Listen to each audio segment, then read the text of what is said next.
எல்லாருக்கும் வணக்கம். இனி நான் பேச போகிற தலைப்பு வந்து சிறு தெய்வ வழிபாடு ஏன் எதற்கு, அதை பற்றி தான் பேச போகிறேன். பார்த்துருவோம்.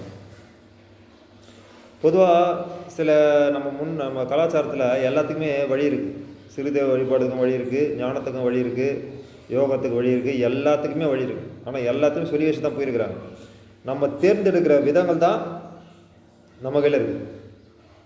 புரியுதுங்களா? இப்போது இந்த பூமி வாழ்க்கை வேண்டாம், எனக்கு ஆகாய வாழ்க்கை வேணுன்றவன் யோகம் பண்ணி தப்பிச்சிக்கலாம். இந்த ஆகாய வாழ்க்கை பற்றி தெரியாதவன் வாழ்ந்துன்னு நிறைய பேர் இருக்கிறான். அவன் மறுபடியும் இந்த ரீகலெக்ஷனில் வந்து பிறந்துக்கிட்டே தான் இருப்பான். இப்போ அவனுக்கு உண்டான அடிப்படை தத்துவம் எதுன்னா இந்த வணக்க முறை தான். ஆற்றல் வழிபாடு, சிறு தெய்வ வழிபாடு, அதாவது குலதெய்வ வழிபாடு. இந்த ஏன் குலதெய்வ வழிபாடு வழி பண்ணுறோன்னா, அவன் தான் மறுபடியும் உங்கள் குலத்தில் வந்து பிறக்கணும்.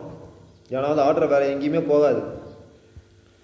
உங்கள் பழக்க வழக்கங்கள், உங்களோட குணாதிசயங்கள், உங்களோட எண்ண அலைகள் எல்லாமே உங்கள் குடும்பத்துக்குள்ளே சார்ந்த ஒரு விஷயமாக இருக்கும். அப்போது அந்த ஜீவன் வந்து அந்த அலைவரிசை வந்து ஈஸியாக வந்து பிறக்கிறதுக்கான வாய்ப்பு இருக்குது. இப்போ நீங்கள் இனம் விட்டு இனம் திருமணம் பண்ணிங்கன்னா பழக்க வழக்கங்கள் மாறும்.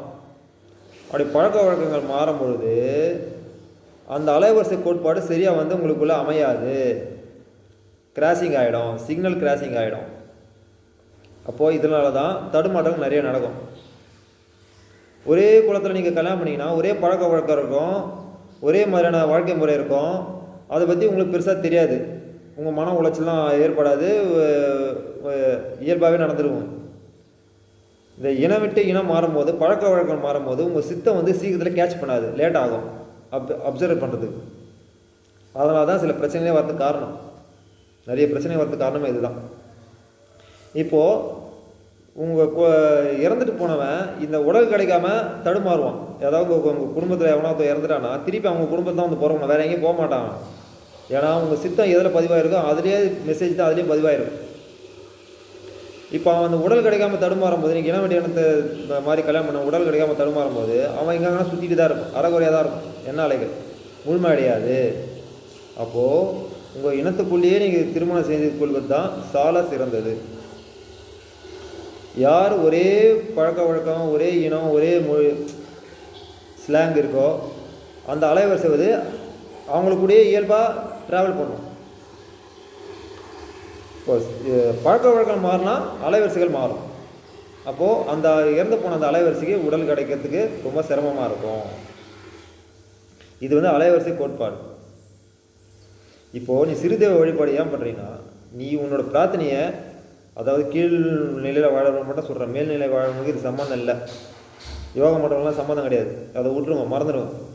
கீழ்நிலை வாழறவன் தன்னோட பிரார்த்தனை நிறைவேறணும்னா அவன் குலதெய்வத்துக்கிட்ட வேணா சீக்கிரமாக நடந்துடும். ஏன்னா அவனோட டிஎன்ஏயும் அந்த குலதெய்வ அலைவரிசை டிஎன்ஏயும் ஒரே ஃப்ரீக்குவன்சி, அதாவது என்ன அலைகள் ஃப்ரீக்குவன்சியில் ட்ராவல் பண்ணும். அப்போ ஈஸியாக உன்னோட பிரார்த்தனைகள் உன்னோட பிரார்த்தனை நிறைவேறதுக்கு வாய்ப்புகள் அதிகம். இதனால தான் குலதெய்வ வழிபாடு பண்ணால் நல்லது. குலதெய்வ வழிபாடு பண்ணால் பூமி செழிக்கும். ஒவ்வொருத்தரும் தன் குலதெய்வத்தை வழிபட்டால் நாடு செழிக்கும். இதனால் நீங்கள் உங்கள் நாடும் வளம் பெறும்.